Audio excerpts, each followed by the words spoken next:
Drake sued in stake lawsuit for illegally promoting gambling to kids. Oh boy, when it rains, it pours. God damn. Video by Chick Smooth. All right, let's check this out, man. That boy Drake, man. Shit. YouTube. Chicks. This man been stacking up L's, bro. Racking them up. Oh man, from one lawsuit to the other, Drizzy Drake just cannot seem to stay out of the courtroom in 2025. Facts. Now, after Drake's defamation case against Kendrick Lamar was dismissed, looks like Drake might want to keep those lawyers around. He might end up going back in court again. Now, as you guys know, Drake is one of the biggest promoters of Stake. Stake is an online gambling website. Every time you see Drake doing anything online, best believe Stake is involved. Yeah. Anytime Drake goes on live, he's gambling on Stake. If you guys all go to his Instagram page, half of his posts are pretty much Stake ads. Even on his private jet, Drake made sure he had a place to gamble on Stake. We decided to make it like more luxurious, warmer. This is our Stake gambling center right here. Now we have everything custom. Stake cards, Stake chips. You guys want to play poker? Yeah, man, really, Drake has turned into an online influencer who just promotes gambling. That's really what he focuses on now. That's why those snippets we got, that shit was fucking trash, bro. And I grew up as a Drake fan. Like, I have a lot of Drake songs that I've liked. Although the person behind the music now, I think he's an utter and complete cornball, and he has aligned himself quite closely with, some suspected white supremacists like Aiden Ross and XQC. We do it all.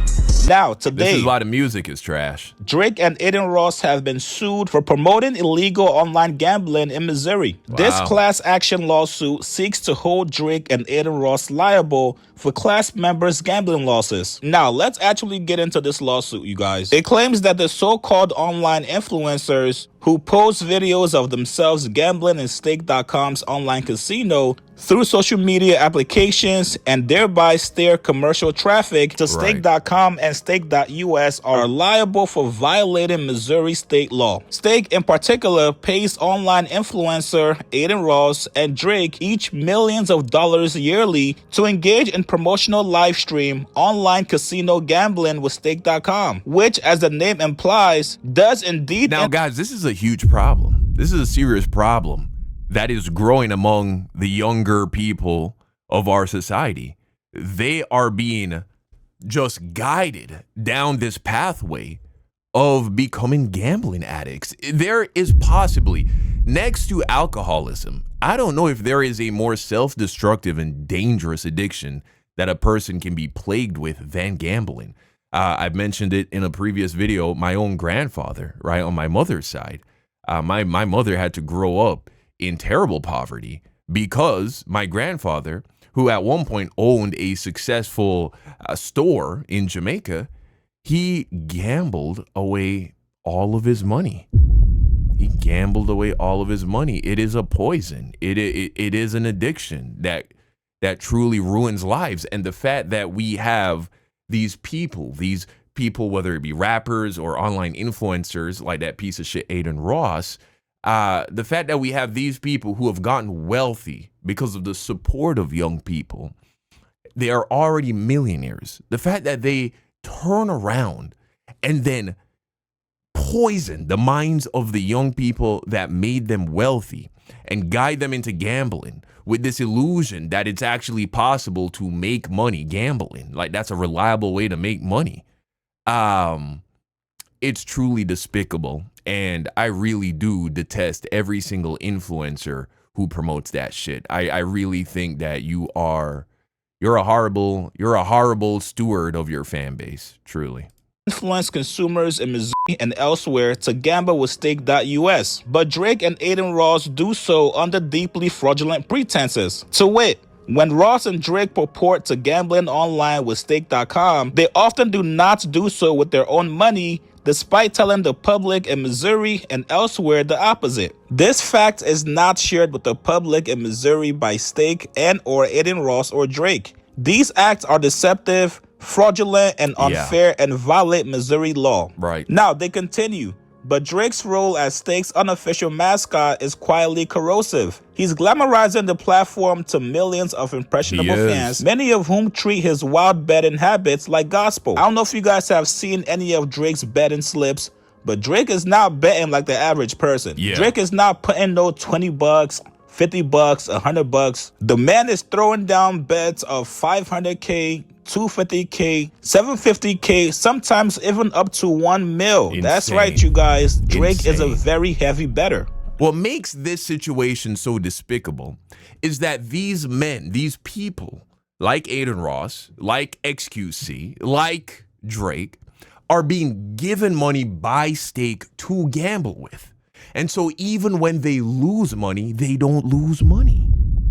You go and see that, and then you're like, oh, wow, look, Drake is successful and he feels so comfortable gambling this much money. I'm sure a man as wealthy as him and as successful as him would never do something that is just going to burn all of his money. So maybe if I get really good at it and I practice, I can make a lot of money gambling too. This is the mindset, but it's all a con. It's all a ruse. 2% of people who gamble on a regular basis actually break even. You might as well light your money on fire if you're into gambling. More unsettling is that Stake apparently fronts Drake and Ross house money. So any reported losses are part of a marketing tactic designed to draw attention. Stake's influencer marketing, especially through Drake and Aiden Ross, is directed among other teenagers in Missouri and in other states. Stakes and Drake's and Ross's conduct here threatens the welfare of Missouri residents and especially its young people. Now, the lawsuit also shows off... I mean, it's far more than Missouri, but this is where the lawsuit is being filed. Drake's Instagram page, which has over 142 million followers. Not only that, but Drake puts it ahead of his... Drake is a very odd, strange person. He got Lil Wayne tattooed on his body. He also has him here as his profile picture. He fucked Lil Wayne's, his girl, you know, can't call her his wife, but he fucked Lil Wayne's girl when he was in prison, man. That's disgusting. The ventures. Now, I'm not a lawyer. I'm not gonna pretend to be a lawyer. So I'm not sure exactly if this lawsuit is actually gonna stick. Everybody knows Drake. Lil Wayne, who put him on. Man, is the biggest promoter of Stake. You should know Drake is not betting a dime of his own personal money. The man is not stupid at all. He's not spending 500K from his own personal savings or checking account. Right. But according to the law, if you're not disclosing it and people catch you on live stream saying stuff like this. Fuck in the chat, like just talking crazy, like, oh yeah, you know, like you guys and you're like fake gambling. Yo, listen to me. When I tell you the amount of hours and the amount of shit that I've been through with these fucking guys in this chat right here, ups and downs, real money, fucking lending each other money, fucking doing this, doing that. These guys are, I put it on everything I love. These guys are out here giving you the purest fucking shit that you can possibly get. So you could feel however you want to feel. And that's what I'm going to say. And you can take it or leave it. And that's just the fucking... Respect. Yeah, that's the breaks. Well, I've seen these guys fucking make more money than athletes and rappers combined. So fucking read them and weep, boys. It kind of makes this lawsuit a little bit more reasonable. Yeah, truly a cornball. Now, funny enough and also very ironic, Drake's birthday just passed on October 24th. And you guys would never in a million years guess what Stake gifted Drake for his birthday. That's right, you guys. Stake gave the boy $1 million to gamble even more on Stake. Oh, they do. Now, I also do want to mention to you guys, online gambling is banned in Missouri. But of course, as you guys know, people are always going to find a way to gamble. That should be no surprise to anybody. That's been happening for decades. You guys get in the comments below. Do you guys think that... Yeah, man. Yeah, it's truly a problem. Here, let's take a look at another video that really breaks down just how much of a plague this has been on the younger people of our society. So now let's check out this video by Grant Rudeau, the sports betting epidemic explained. And I hope with this video, I might actually save somebody, save some young person from falling down this trap. It's funny, I mentioned the situation with my grandfather earlier. You know, when I was younger, my mother told me there are 3 things she wanted me to stay away from. She said, never smoke cigarettes, never drink alcohol, and never gamble. And that's because in my family, in my bloodline, there has been issues with that sort of thing. And my mother being a devout Christian and a black woman, you know, she really believes in the concept of generational trauma and generational curses. Now, I do believe in generational trauma, don't really believe in generational curses, at least not in the way I often hear it described. Nonetheless, I didn't listen to her, right? I got addicted to nicotine at one point in my life. I also got addicted to alcohol at another point in my life. And, you know, I've managed to manage those things and overcome those things. But one thing I'm grateful I didn't do is do the gambling. You know, I was like, okay, 2 strikes, I'm chilling. I'm good. But let's listen to this video. This might actually be the worst thing to happen to America in recent history. Wow. God damn.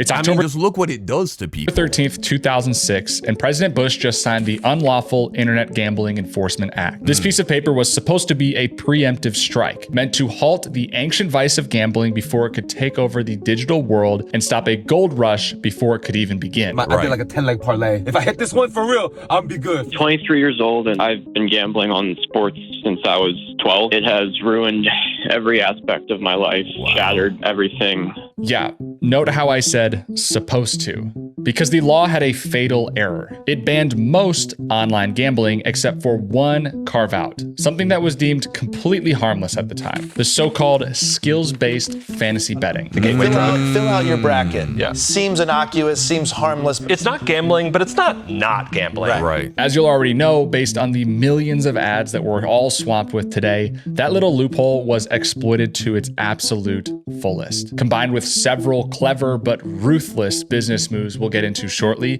this all paved the way for the behemoth we now know as modern sports betting. In 2024, Americans wagered nearly $148 billion on sports alone, which is more than any other form of gambling. It's bigger than casinos and even bigger than poker. And actually, it's even more than 3 times the combined annual revenue of the NFL, NBA, MLB, and... You know, I imagine this is what it feels like. How I feel right now listening to this is what it feels like when one of my friends who has never drank alcohol and has no interest in it, he cannot, like, understand alcoholism. He cannot understand the idea of being addicted to drinking alcohol. Which is something I actually understand pretty well. These are the kind of people who've, you know, tasted a beer, had a sip of wine before, had a shot before, and they're like, ugh, this is nasty. Get this out of here. I never want to drink that again. And I'll be like, bro, this shit is, I don't know how you don't fucking like this shit, bro. That's me with gambling, bro. Like, the idea of just, like, signing up to lose money just doesn't make sense to me. I don't get how people get into it. You know what I mean? It's never appealed to me, really. NHL, the very leagues people are betting on. Today, mega operators like FanDuel, DraftKings, BetMGM, and Bet365 have honed their systems with psychological precision to the point where even a casual $5 bet with friends can quickly drag someone into a downward spiral of despair. The industry is bigger than ever and growing at an unprecedented pace. Because remember that $148 billion wagered in 2024 that I mentioned earlier? That was a 23% increase over the previous year. Why now? Why this book right now? I mean, I think we're at a point of what I would call a public health crisis, where young men in particular are losing more money than they can afford, or in worst cases, developing full-blown gambling addictions and thoughts. Bro, at this point, if you don't get addicted to porn, gambling, or alcohol, it's almost like a guarantee you're going to be in like the top 10% of this country. So many people are under the weight of these crippling addictions that really make it hard for you to be successful. At this point, that's all you got to do, man. Don't get addicted to porn, alcohol, or gambling, and you're fucking golden, dude. So all of this chaos really kicked off with the 2006 Unlawful Internet Gambling Enforcement Act I mentioned earlier. The law cracked down on online gambling by making it a criminal offense for financial firms in the US to process payments to or from gambling and betting sites. In other words, it made running any online gambling operation nearly impossible, as they now couldn't move money through any banks. But there was, of course, one thing that slipped through the cracks. The law exempted, quote, participation in any fantasy or simulation sports game or educational game or contest, reasoning that, quote, all winning outcomes reflect the relative knowledge and skill of the participants. I see. That distinction, banning games of chance while greenlighting fantasy games of skill, opened the door for everything that came next. Right. To be fair to the lawmakers, I can see how you can make that argument. they didn't have the benefit of hindsight that we have now. Back then, these fantasy games ran for an entire season and were pretty casual. You'd set up a league with friends, draft your team, tweak your lineup each week, and winners would take home a modest prize. It was more of a fun game than anything else. But as with all good things, this didn't last long. As more and more companies spotted the opportunity in the loophole, the limits began stretching far beyond what any lawmaker could have expected. Some good things last a long time.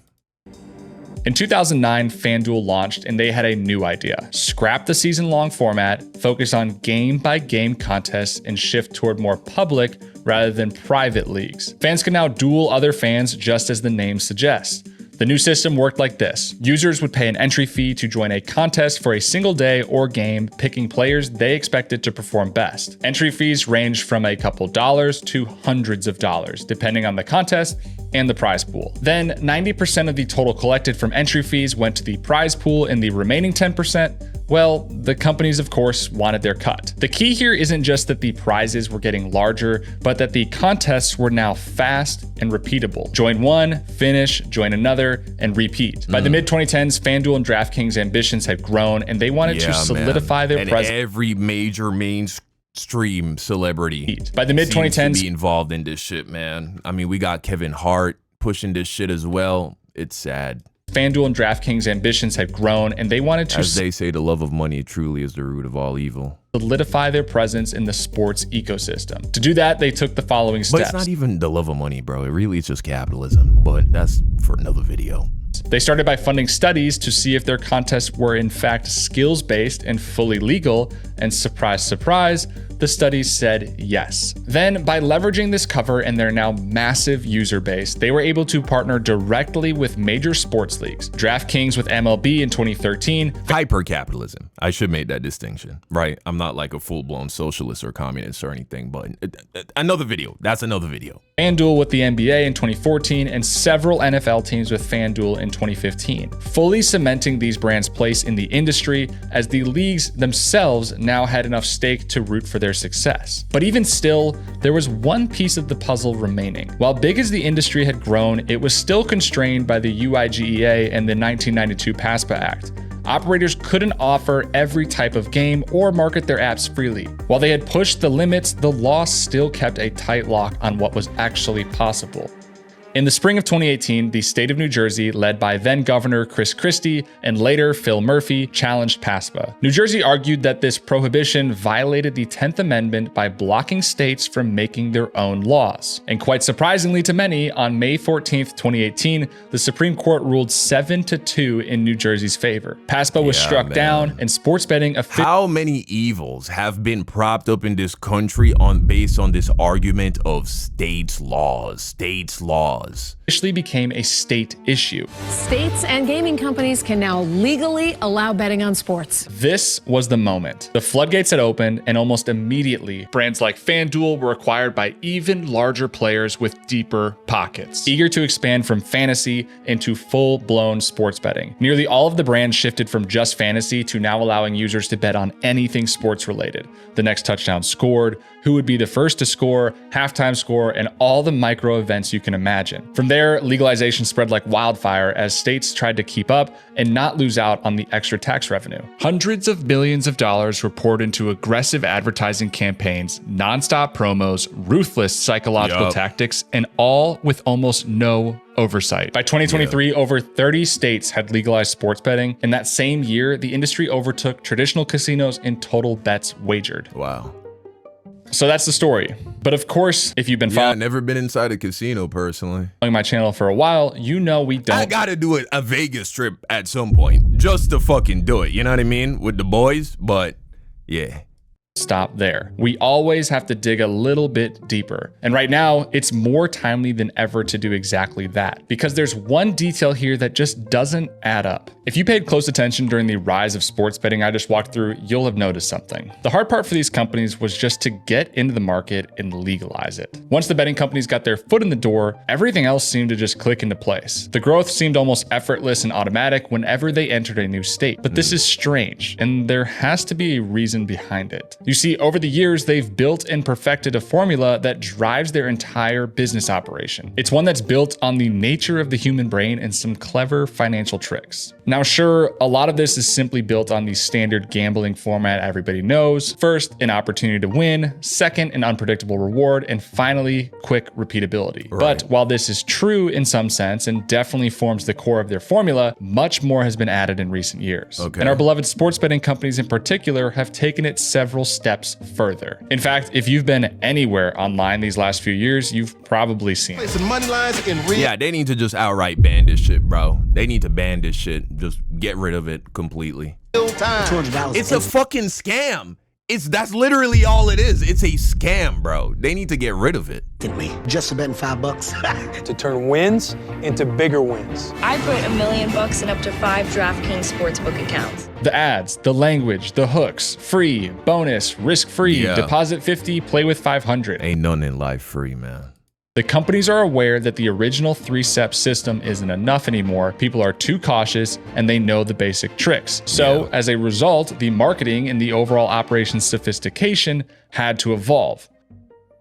Let's take a closer look at these so-called risk-free bets that so many now offer. The marketing for this one is highly persuasive and very successful at pulling in new users. And that's pretty understandable. After all, risk-free gambling sounds like heaven, right? It covers the biggest fear most people have, which is the risk. It makes it not gambling. That's what makes it a gamble, is the risk that you will lose it. That's literally the definition of the word. So you had to know that something was strange. And that shit always was weird to me. That was a big red flag.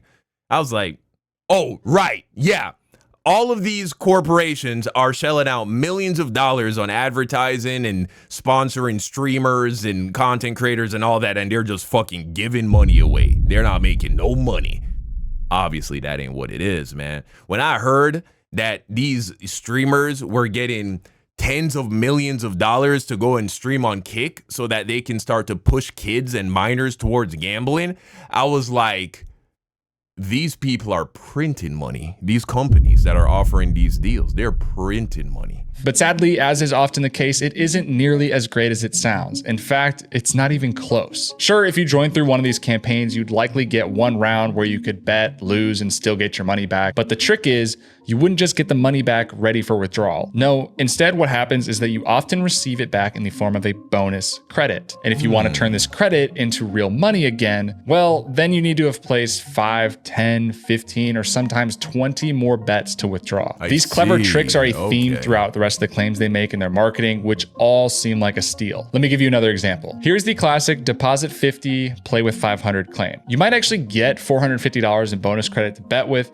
but it's not like you're signing up and instantly getting 10 times your money as you might think. Because just like in the previous example, you often have to place 5, 10, 15, or even 20 bets before you can even think about withdrawing. This is what makes modern sports betting so successful. These claims attract swarms of users. Yeah, I didn't know that. I didn't know that's how it worked. Okay. With huge guarantees and seemingly free money. But they're carefully designed so that you're more likely to lose most of the money in the process of trying to withdraw, or even see it vanish completely. Meaning the result is really just that you might walk away with nothing, or worse, a loss, while the betting company has successfully nudged you deeper into their funnel. A funnel designed to create a behavioral trap, and one that makes it far more likely that you will keep betting real money afterwards when the losses are 100% real. But these tricks don't stop at marketing and user acquisition. Once someone has been turned into a regular user, the betting companies then also take clear steps to make sure the odds are stacked against you, ensuring that on a broader level, they're the ones making the big money. To give you an understandable example of one of their favorite tricks to pull, let's look at this bet. Say you place a $110 bet on a 50-50 chance. Okay. You might expect to win double if you're right. After all, that would seem fair. But no, that's not often how it's done. Instead, they reduce the potential win from $110 profit to $100, taking out $10. This might not seem like a big deal, but in the bigger picture, it can have a substantial effect. By taking out that small difference, otherwise known as a $10 VIG, they drastically reduce their overall exposure. And when you consider the scale of this happening across millions of bets, we're talking about hundreds of millions, if not billions of dollars saved on their end. And if someone eventually stumbles upon a win, maybe even a big one, even that isn't too dangerous for the house. Not only because of the previous example, but also because of the simple fact that when a user hits big, they get that infamous dopamine rush. And in that euphoric state, many bettors make the all too faithful decision to keep playing. Right. While some may remain lucky, or in this case, exceptionally lucky, the odds are still very much stacked against them. Typically, if they keep going long enough, those winnings will eventually go back to the house. Man. And if they, against all odds, stay lucky, they're likely to talk about that win with their friends and family, which essentially turns them into an extremely effective organic marketing tool. Right. The people this marketing tool brings in will because you got to think about it. You place a bet, you start winning a little bit of money, you place a big bet, you lose money. What are you, people around you are going to start looking at you like you're stupid. And so you keep going until you win big again. And what do? You try to validate yourself and say, look, I wasn't a dummy. You're the dummy for not doing this. I'm good at this shit. And then now Joe Smo, he looking at your story and he's like, damn, bro, just won a few bands gambling. I know basketball. I know football. I know who's good. Shit, I could put together a good team. Likely make up for the difference of the losses. So if we take a step back for a second, we can clearly see that these sports betting companies have honed both their marketing. And to make it even worse, we now know what's going on with the NBA, how the FBI, right, is investigating how players and coaches have been throwing games, essentially, right? And so you got to add that into it as well. Not only is gambling in of itself statistically incredibly improbable for you to come out on top, but then you add into it, you got niggas who are they doing shady shit behind the scenes as well. Bro, it's rigged. Don't do it, please.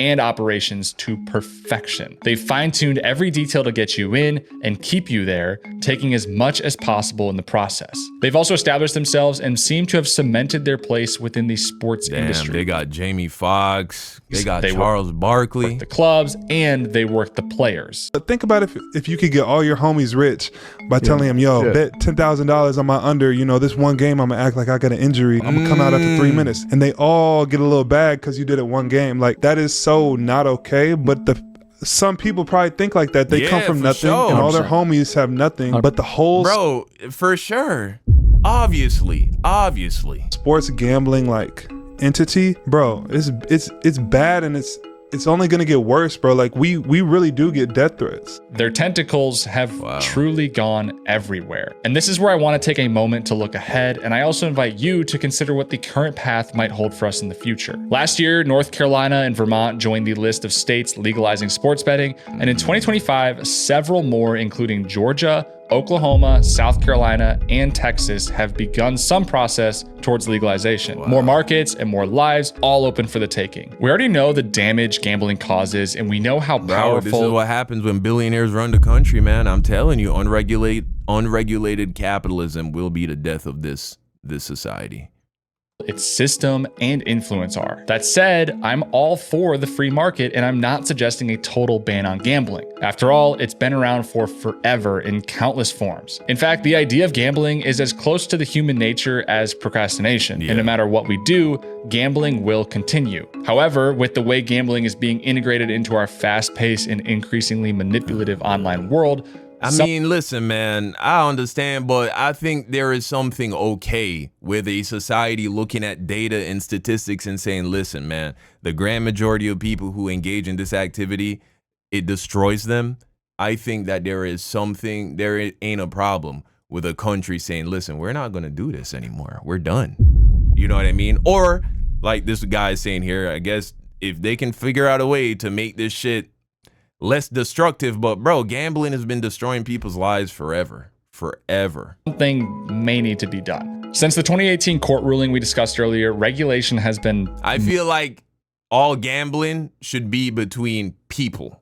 If it's gonna be done, do it like as individuals. Like I say, all right, bro, here, let's play, 3 rounds of basketball, best 2 out of 3 wins. Winner gets $1,000. Winner gets $500. Shit like that. You playing poker at the crib with your family or with your friends or whatever, if you into that kind of shit. But when they commercialize it to this extent, it's too much, man. It's too much. Minimal at best. I fear that if action isn't taken, the financial and social consequences for our society, which have already been devastating. And the crazy part is, which form of gambling is illegal? Exactly the kind that I just described, right? They will go and fucking pick up some dudes playing dice on the corner and throw them into prison. Meanwhile, these billionaires are literally ruining the lives of millions, and they get fucking tax breaks from Trump. We live in a sick world. Could be outright horrific. That's my opinion, but I also want to hear what you think. Should something be done? Should a line be drawn in this? No doubt something needs to be done, man. But I hope now with this follow-up video, shout out to this guy. I really like this video. It was very clear and well articulated. Grant Rideau, I'll give him a subscription. Shout out to this guy because I feel like we all understand the problem a little bit better now. Stan, but let me know in the comments. Exactly why Drake, Aiden Ross, and I hope even more people start to get packed up for this shit, man. You know what I'm saying? Because this shit needs to stop. This shit needs to stop. But hey, you let me know what you think in the comment section down below. Thank you for watching this video with me. And until next time, peace out.